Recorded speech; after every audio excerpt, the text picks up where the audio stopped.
Hello everyone, मेरा नाम विकास अग्रवाल है। मैं कंसल्टेंट ऑप्टोमेट्रिस्ट हूँ। आज मैं आपको भेंगापन, तिरछापन, स्क्विंट या स्ट्रैबिस्मस के विषय में जानकारी देने जा रहा हूँ। वीडियो थोड़ा लंबा हो सकता है, इसको पूरा देखिएगा। अगर वीडियो पसंद आ रहा है तो नीचे एक रिक्वेस्ट हमारी रहेगी कि नीचे एक लाल कलर का सब्सक्राइब का बटन है, उसको प्रेस कर दीजिएगा, जिससे आगे आने वाले आई रिलेटेड वीडियोज आपको समय समय पर मिलते रहें।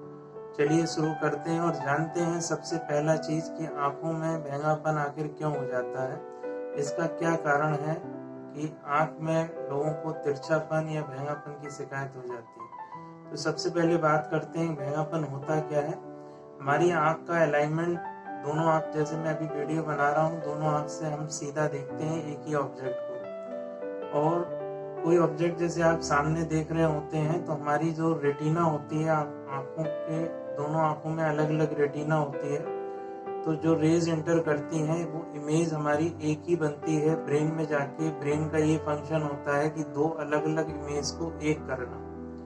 बट भेंगापन में क्या होता है कि हम एक आंख से तो सीधी इमेज देख रहे होते हैं, एक आंख आपकी या तो बाहर की ओर कान की तरफ मुड़ जाती है या अंदर की तरफ मुड़ जाती है, या आपकी आंख ऊपर की ओर मुड़ जाती है, नीचे की ओर मुड़ जाती है, जिसको इंग्लिश भाषा में या साइंटिफिक भाषा में हम कहें तो एक्सोट्रोपिया बोलते हैं, ईसोट्रोपिया बोलते हैं, हाइपरट्रोपिया बोलते हैं, हाइपोट्रोपिया बोलते हैं।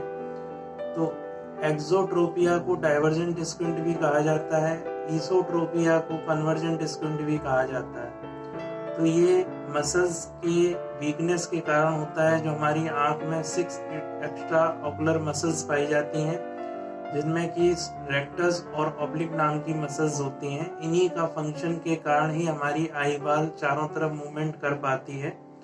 तो जब इनमें वीकनेस आ जाती है, किन्हीं बच्चों में बचपन से ही डेवलपमेंटल कॉज के कारण ऐसा हो जाता है, जैसे माँ के पेट में, गर्भ में बच्चे का जो डेवलपमेंट होता हुआ है उस समय ही जो मसल्स की वीकनेस हो जाती है, या बच्चों की प्रीमेच्योर डिलीवरी हो जाती है, जिसके कारण उनको ऑक्सीजन पे रखना पड़ जाता है। ऑक्सीजन पे रखने से क्या होता है कि जो माइंड में ब्लड की सप्लाई है वो पूरी तरीके से डेवलप नहीं हो पाती है। तो कभी की माइंड से जो हमारी जो नर्वस सिस्टम है या जो क्रेनियल नर्व्स हैं जो इसको मसल्स को मतलब कंट्रोल करती हैं, वो वीक हो जाती हैं। इसमें ज़्यादातर 3 क्रेनियल नर्व्स का ही रोल होता है आंखों की जो मसल्स को कंट्रोल करके रखती हैं। पहला है ऑक्लोमोटर नर्व, जो 3rd नर्व बोला जाता है। 4 होता है ट्रोक्लियर नर्व, और 6th अब्डुसेंस नर्व का ही रोल एक्स्ट्राओकुलर मसल्स को कंट्रोल करने में किया जाता है। तो अगर कहीं पे भी वो वीकनेस माइंड से, जो हमारी नर्व से, या मान के चलिए कि तंत्रिकाएं जो हमारी मसल्स को कंट्रोल करती हैं या मांसपेशियों को कंट्रोल करती हैं, उनमें कोई कमजोरी आ जाती है, तो गर्भ से ही जब बच्चा पैदा होता है तो कभी कभी बच्चों को बाई बर्थ भी स्क्विंट देखने को या भेंगापन देखने को मिलता है। किसी को क्या होता है, बच्चों को बाई बर्थ या बच्चे जब हुए तो उनको ये जांच में पता चला कि उनको मोतियाबिंद की शिकायत है, किसी में ड्राई आई सिंड्रोम, या किसी को जीरोथेल्मिया या विटामिन ए डिफिशियंसी के कारण आँख की पुतली के ऊपर सफ़ेदी आ जाती है। तो वो डिफिशियंसी के कारण भी बच्चों की पुतली जो है वो उस चीज को या ऑब्जेक्ट को नहीं देख पाती है, तो बच्चों की आँख तिरछी या भेंगापन उसमें आ जाता है। किसी बच्चों में रेटिनोब्लास्टोमा नाम का एक कैंसर होता है छोटे बच्चों में, उसके कारण भी ये भेंगापन हो सकता है। तो ये डिटेल एग्जामिनेशन का विषय है कि जब भी बच्चों की आंखों में आप फर्स्ट डायग्नोज करें तो अपने पीडियाट्रिक ऑप्थेल्मोलॉजिस्ट को जाकर जरूर दिखाएं, जिससे ये बेसिक कॉज पता चल सके कि ये बाई बर्थ है कि कोई डिसीज के कारण या कोई रोग तो नहीं आंख में बन रहा है उसके कारण। तो ये कई कारणों से भेंगापन हो सकता है, तो एक कॉज इसका नहीं है कि भेंगापन इस कारण से हुआ है। ये एग्जामिनेशन का विषय है। दूसरा क्वेश्चन ये पूछा जाता है कि इसमें सर क्या लक्षण देखने को मिलते हैं, शुरुआती क्या लक्षण है जो हम पहचाने कि इसकी हमारे बच्चे की आंख में भेंगापन की शिकायत है। तो आपको बताना चाहता हूँ कि आप जो बच्चों की फोटोग्राफ, पहले के टाइम में तो मोबाइल नहीं थे, आज घर घर मोबाइल है, तो आप जब बच्चे पैदा होते हैं या कुछ डेवलपिंग स्टेज में बच्चे होते हैं तो अक्सर आप कोई फोटो क्लिक करते हैं या आप वीडियो बनाते हैं, तो जब वीडियो या फोटो पिक्चर की जाती है, क्लिक की जाती है, तो उसमें जो आँख का अलाइनमेंट होता है, जैसे पिक्चर में बटन दबाया, फोटो क्लिक की, तो जब सेंटर में बच्चा देखता है तो एक आंख उसकी सीध में रहती है, तो पिक्चर में ये साफ क्लियर होके आ जाता है कि एक आंख बाहर को है कि एक आंख अंदर को है, ऊपर को है, नीचे की हो। तो अक्सर आप बच्चों की फोटो को जरूर ध्यान से देखा करें अगर आपको डाउट हो रहा है थोड़ा सा भी। और किसी किसी बच्चों में ये कांस्टेंट स्क्विंट होता है, मतलब स्थायी तौर पर दिखाई देता है, तो उसमें तो कोई बात नहीं है, फोटो का भी सहारा लेने की जरूरत नहीं पड़ती है। लेकिन जब बच्चों को आप आई एग्जामिनेशन के लिए डॉक्टर के पास लेके जा रहे हैं तो कहीं हद तक आप कुछ बच्चों की फोटोग्राफ मोबाइल में सेव करके डॉक्टर को जाके दिखाइए, तो उससे ये पता चल जाता है डॉक्टर को, मतलब डिफाइन करने में आसानी रहती है। और कभी कभी इंटरमिटेंट स्क्विंट्स भी होते हैं।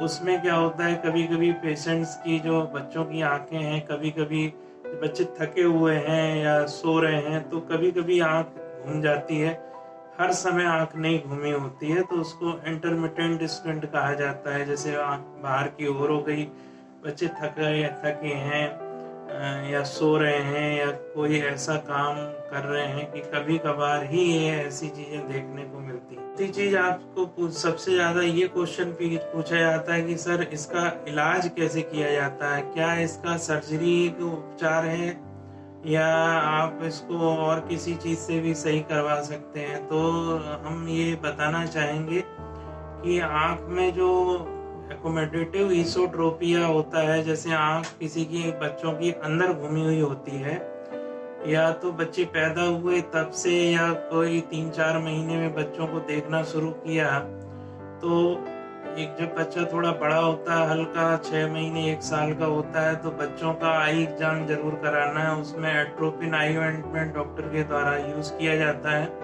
उसमें पुतली फैला के, मतलब प्यूपिल का साइज बड़ा करके एक रेटिनोस्कोप भी की जाती है।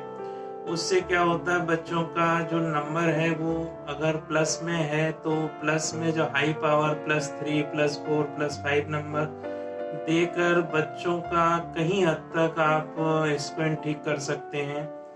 तो इसमें चश्मे से भी काफी आराम काफी बच्चों को मिल जाता है। और एक पैचिंग थेरेपी होती है जिसमें भेंगापन है, उसकी रोशनी भी काफी हद तक कम होती है किसी किसी बच्चों की, तो पैचिंग के जरिए भी उसमें विजन इम्प्रूव किया जा सकता है छोटे बच्चों के लिए। और एक होता है इंटरमिटेंट एक्सोट्रोपिया, या जिसमें कि कभी कभी ही ये आपको स्क्विंट देखने को मिलता है, तो उस कंडीशन में भी आप चश्मे का यूज करके दोनों आंखों का अलाइनमेंट ठीक कर सकते हैं। बाकी जो कांस्टेंट एक्सोट्रोपिया और जो ऐसे भेंगापन जो चश्मे और पैचिंग थेरेपी के द्वारा भी कवर अप नहीं हो रहे हैं, उसमें फिर सर्जरी की ही सलाह दी जाती है। क्योंकि जब सर्जरी के लिए कहा जाता है तो सब पूरी जांच करने के बाद, सब इन्वेस्टिगेशन करने के बाद, चश्मा ट्राई करने के बाद, पैचिंग थेरेपी करने के बाद ये देखा जाता है कि नहीं, अब इसमें कोई अंतर नहीं आ रहा है, तो ये कहा जाता है कि आप जितनी जल्दी से जल्दी बच्चे की सर्जरी करा लें उतना ज़्यादा अच्छा रहेगा। अगर आपकी बच्चे की आंखें काफी अंदर को है, इसोट्रोपिया है, कन्वर्जेंट स्क्विंट है, तो आप बच्चे की आंख 1 साल का बच्चा हो रहा है या उससे कम में भी उस बच्चे की आंख का ऑपरेशन भेंगेपन का जल्दी से जल्दी कराएं। अगर आप इसमें लेट करते हैं तो बच्चे की जो आंख का डेवलपमेंट हो रहा है वो बच्चा आपकी सीधी इमेज नहीं देख पाएगा, और जिस आंख सही है, जिस आंख से वो देख रहा है ब्रेन उसको ही डोमिनेंट मानेगा और उस आंख को वो इग्नोर कर देगा। तो उससे क्या होगा, बच्चे का जो विकास होना है रोशनी का वो नहीं हो पाएगा, बच्चे की आंख लेजी हो जाएगी, उस आंख से बच्चा आगे चल के भविष्य में नहीं सरवाइव कर पाएगा, नहीं देख पाएगा। फिर आप अगर उसकी उम्र बढ़ जाती है, आप सोचते हैं नहीं मैं 15 साल बाद कराऊंगा, 20 साल बाद कराऊंगा, तो आपका भैंगापन या आपका जो स्क्विंट है वो तो आपका सीध में हो जाता है, लेकिन आप सोचें कि जैसा हमको नॉर्मल आंख से दिख रहा है उतनी रोशनी उसमें आ जाए, तो ये पॉसिबल नहीं हो पाता है। इसलिए कहा जाता है कि अगर आंख अंदर की ओर है तो उसका ऑपरेशन आप बहुत जल्दी से जल्दी कराएं। आज के टाइम की जो सर्जरी है उसमें जो एनेस्थेटिक डॉक्टर्स होते हैं वो बच्चों को, छोटे बच्चों को बेहोश कर देते हैं। बेहोश करने के बाद वो सर्जरी की जाती है और काफ़ी रिलायबल, काफ़ी अच्छी सर्जरी हो गई है। अब तो घबराने की कोई बात नहीं होती है, बहुत आराम से छोटे बच्चों की अब सर्जरी की जा रही है। रही बात आप अगर एक्सोट्रोपिया है या हाइपरट्रोपिया है या आपका नीचे हो गई है पूरी आई आपकी, तो उसमें आप थोड़ा सा डिले भी कर सकते हैं। लगभग आप 3 साल का बच्चा हो जाए, 4 साल का बच्चा हो जाए, तो इतना टाइम तो आप डिले कर सकते हैं, लेकिन और ज़्यादा डिले मत करिए, क्योंकि अगर बच्चे की आंख में रोशनी कम है और आप पैचिंग थेरेपी और चश्मा लगाने के बाद भी कंट्रोल में नहीं आ रहा है, तो आपको फिर ऑपरेशन जल्दी से जल्दी करा लेना चाहिए, क्योंकि बाद में ऑपरेशन कराने से लेजी आई और बच्चों में जो डेप्थ परसेप्शन की परेशानी होती है, 3D विजन नहीं मिल पाता है, दोनों आंखों से बाइनोकुलरिटी नहीं मिल पाती है, ब्रेन एक आंख को इग्नोर करता है, आगे चल के रोशनी भी प्रभावित होती है और बाद में ऑपरेशन कराने से भी इम्प्रूवमेंट नहीं होता है। एक क्वेश्चन ये पूछा जाता है कि सर ये बताइए कि एक बार जैसे बच्चे का ऑपरेशन करा लिया तो क्या ये स्थायी इलाज है, मतलब स्क्विंट हमेशा के लिए खत्म हो जाएगा? तो हमारा जवाब ये रहता है कि 90% केसेस में टू 95% केसेस में ये रिजॉल्व हो जाता है, लेकिन कभी कभी जैसे कि बच्चों में थोड़ा बहुत अगर 2-4 डिग्री 3 डिग्री का फर्क अगर रह भी जाता है तो हो सकता है 5-10 साल बाद जब बच्चों की डेवलपमेंट होता है आंखों में, तो हो सकता है थोड़ा बहुत स्क्विंट देखने को मिल सकता है। तो उस समय आपको डॉक्टर से मिलना है और इसकी सर्जरी दोबारा भी हो सकती है, तो ऐसा कोई इशू नहीं है। लेकिन ये है कि 90%, 92-95% केसेस में ये भविष्य में दोबारा नहीं होता है। तो आप अपने मन में ये रखिए कि मैं 90-95% के अंडर में। क्वेश्चन ये ज्यादा पूछा जाता है सर ये बताइए किन लोगों में ये भैंगापन ज्यादा होता है या इससे कैसे बचा जाए? तो मैं आपको बता दूं कि हमारी जो आंख का विकास होता है ये जेनेटिकली भी, जैसे किसी के पेरेंट्स में, दादी बाबा को या पेरेंट्स को होता है, तो बच्चों में अक्सर आने की संभावना इसमें रहती है। और किसी किसी की बच्चों की, जो मैंने पहले बताया कि प्रीमेच्योर डिलीवरी के कारण भी हो सकता है, आईसीयू में बच्चा रखा गया हो, उसका ब्रेन में इतना ब्लड का सप्लाई न रहा हो, ऑक्सीजन की कुछ कमी रही हो, तो विकास पूर्णतः नहीं हो पाता, मसल्स वीक हो जाती हैं और वो अपना जो वर्क है, फंक्शन है डाइवर्जन करने का, वो कमजोर हो जाती हैं आंखें।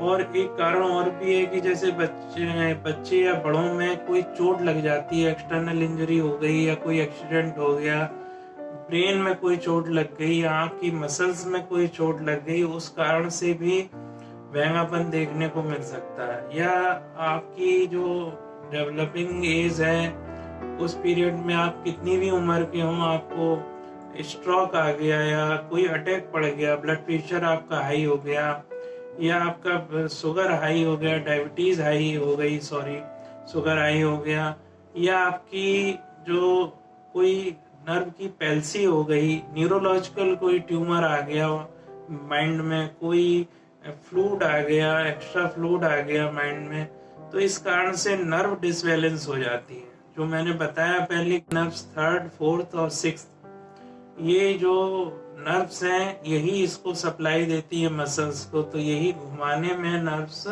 मसल्स को ये सप्लाई दिया, उससे ही हमारी जो आँख है वो सीधी सामने अंदर बाहर ऊपर नीचे देख पाती है इस तरीके से।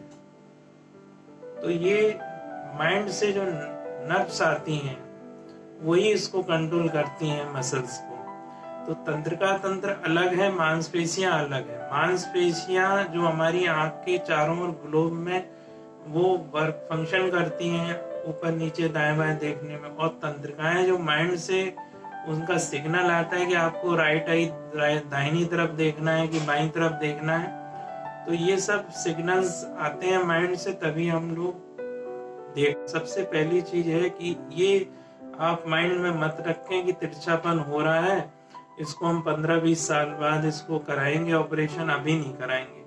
तो ये धारणाएं गलत हैं। जैसे आपके बच्चों की कोई हड्डी टूट जाए, कोई एक्सीडेंट हो जाता है, तो आप लोग डॉक्टर के पास जाते हैं और तुरंत आपको ये लगता है कि नहीं आप ऑपरेशन करना है अगर डॉक्टर को तो आप करिए सर। उसी तरह अपनी आंखों को भी लेकर चलिए कि अगर आपकी एक आंख तिरछी हो रही है तो डॉक्टर के पास जाइए, और डॉक्टर जैसा कहता जा रहा है उसके हिसाब से चलना है आप। हाँ, एक चीज और पूछी जाती है कि ऑपरेशन के बाद सर क्या चश्मे का नंबर हट जाएगा जो तिरछेपन में डॉक्टर ने पहले लगाया था? ऐसा कुछ नहीं होता है। ऑपरेशन के बाद आपकी मसल्स पे वर्क किया जाता है, काम किया जाता है, ऑपरेशन किया जाता है, उसमें आपके चश्मे की आपके सेंटर पॉइंट से जो आपको पहले चश्मा लग चुका है उसमें कोई फर्क नहीं आता है।